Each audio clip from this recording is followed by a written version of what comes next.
নমস্কার বন্ধুরা, ছোটখাটো রান্নাঘরে আপনাদের স্বাগত। আমি আজকে নতুন একটা ভালো রেসিপি নিয়ে এসেছি। সব কে কে খেয়েছেন জানি না, কিন্তু আমরা খুবই খাই আলুর চুকলা ভাজা।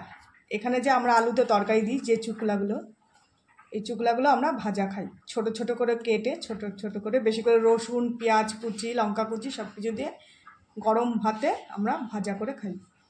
তাহলে চলুন রেসিপিটা আপনাদের কাছে আজকে শেয়ার করি কি করে বানাই। একদম খুবই সহজ পদ্ধতি, যাদের মুখে রুচি নেই, ভালো লাগে না, এরকম গরম ভাতের সাথে খেয়ে দেখবেন, খুবই ভালো লাগবে। দেখুন বন্ধুরা, কিভাবে আমরা আলু চুকলাগুলো কেটে ভাজি। এই যে এরকম আপনাদের একটু দেখিয়ে দিচ্ছি। এই যে এরকম ঝিরি ঝিরি করে কাটতে হবে আলু চুকলাগুলো, একদম আমরা যেরকম আলু ভাজা খাই ঝিরি করে কাটি, এরকম সেম।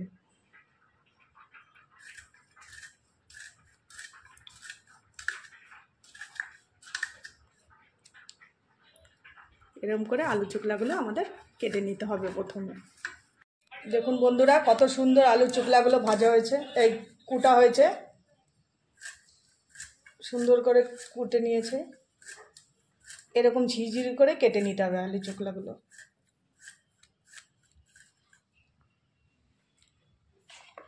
সমস্ত চুকলাগুলো কাটা হলে একবারে দেখাবো। আর সমস্ত আলু চুকলাগুলো কাটা হয়ে গেলে ভালো করে এরকম ঝুড়ি দিয়ে ঘষে ঘষে ধুয়ে নিতে হবে, যাতে আলুতে কোনো বালি না লাগে।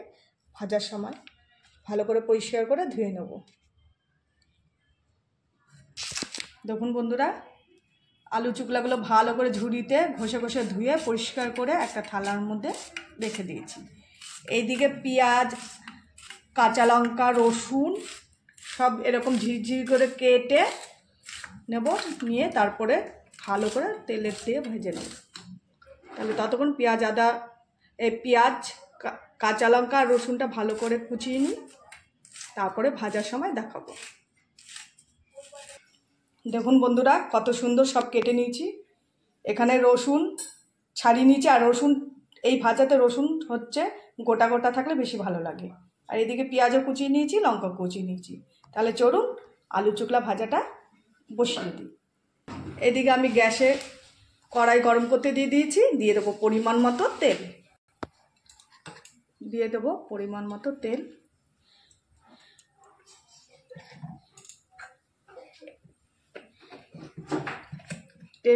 তেলটা ভালো মতো গরম হয়ে গেলে প্রথমে দিয়ে দেবো আমি পেঁয়াজ কুচি। বন্ধুরা, পেঁয়াজ কুচি দেওয়ার আগে দিয়ে দেবো প্রথমে 3টে শুকনো লঙ্কা।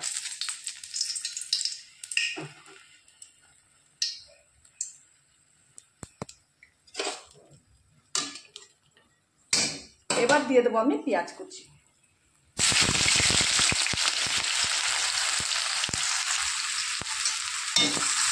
এসব ভাজায় যত পেঁয়াজ কুচি দেওয়া যাবে আর যত রসুন গোটা গোটা দেওয়া যাবে, খেতে কিন্তু খুব দুর্দান্ত লাগে।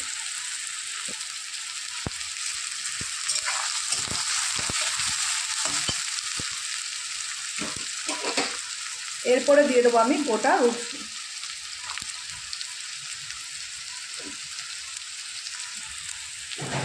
হালকা ভাজা হলে তারপর দিয়ে দেবো কালো জিরে।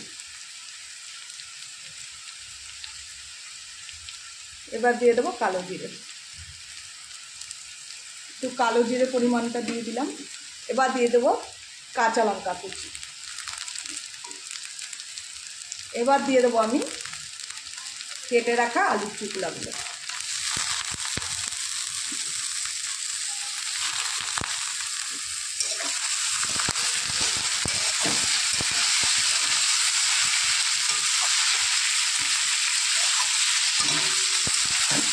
আর এই ভাজাটা ভাজার সময় একটু সাদা তেল দিয়ে ভাজলে বেশি ভালো লাগে, আর তেলটার পরিমাণ একটু বেশি দিতে হবে, তাহলে ভাজাটা সুন্দর হয়। এবার দিয়ে দেবো পরিমাণ মতো লবণ।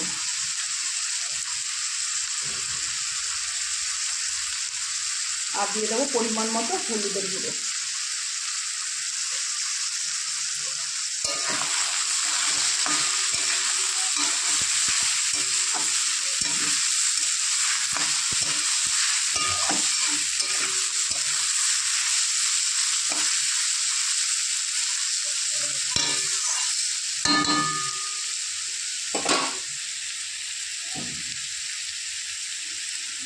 এই ভাজাটা গ্যাসের আগুনটা একটু কমিয়ে হালকাভাবে নেড়ে নেড়ে ভাজতে হবে, তাহলে ভাজাটা সুন্দর হয়, সমস্ত ভাজাগুলো মজবুত হয়, খেতেও ভালো লাগে।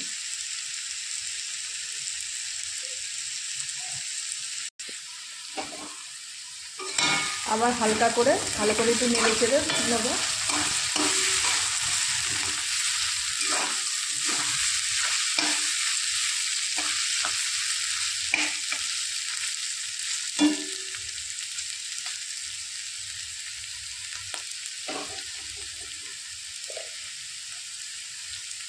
আর দিয়ে দেবো স্বাদের জন্য একটু চিনি।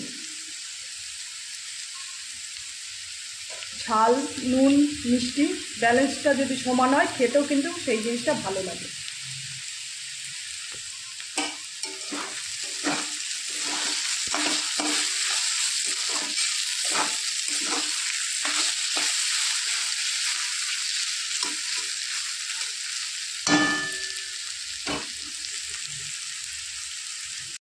দেখুন বন্ধুরা, আলুর চোখলা ভাজা প্রায় হয়ে এসছে, আর একটুখানি নেড়ে চেড়ে নামিয়ে নেব। আবার বেশি লাল করে ভাজলে তিতো লাগবে, এর জন্য বেশি লাল করেও ভাজা যাবে না, কিন্তু প্রায় আমার ভাজা হয়ে এসছে। এবার আমি আর একটু নেড়ে চেড়ে নামিয়ে নেব।